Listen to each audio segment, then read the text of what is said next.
नालासोपाऱ्यात सावत्र वडिलांकडून होणाऱ्या लैंगिक अत्याचाराला कंटाळून एका तरुणीने वडिलांवरती चाकूने प्राणघातक असा हल्ला केलाय।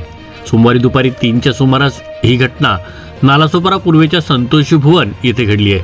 या हल्ल्यात मुलीचे वडील गंभीर जखमी झाले असून त्यांना उपचारासाठी मुंबईच्या शताब्दी रुग्णालयात दाखल करण्यात आले आहे। सदर तरुणी ही 24 वर्षाची असून नालासोपारा पूर्वेच्या संतोष भुवन येथील सर्वोदय नगर चाळीत राहते। ट्विन्स पोलिसांनी दिलेल्या माहितीनुसार तिच्या आईने दुसरं लग्न केलं होतं। तिचे सावत्र वडील हे मागील 2 वर्षांपासून तिच्यावरती लैंगिक अत्याचार करत होते। सोमवारी देखील त्यांनी तिच्यावरती शरीर संबंध बनवण्यासाठी दबाव टाकला होता। पोलिसांनी दिलेल्या माहितीनुसार सोमवारी शरीर संबंधाची मागणी केल्यानंतर तिने हल्ल्याची योजना केली। त्यानंतर तिने त्यांचे गुप्तांग कापून टाकले। रक्तबंबाळ अवस्थेत तिचे वडील घराबाहेर गेले असता तिने रस्त्यात गाठून त्यांच्यावरती पुन्हा वार केले होते।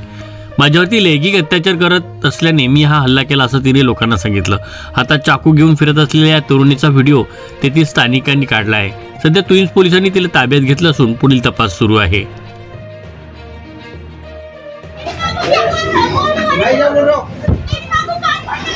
मेरी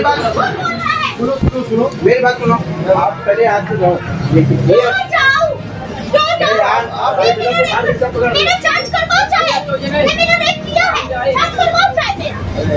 सुनो पहले, सुनो अभी आप सुनो, आपने सजा मिलेगी। सुनो आप अभी उससे बाहर मत करो, रुको आप रुको, आपने छोड़ा ना।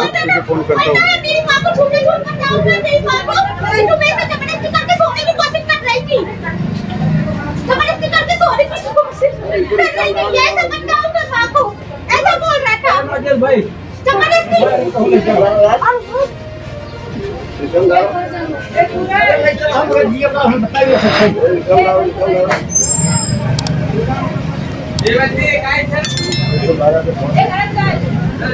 बाबा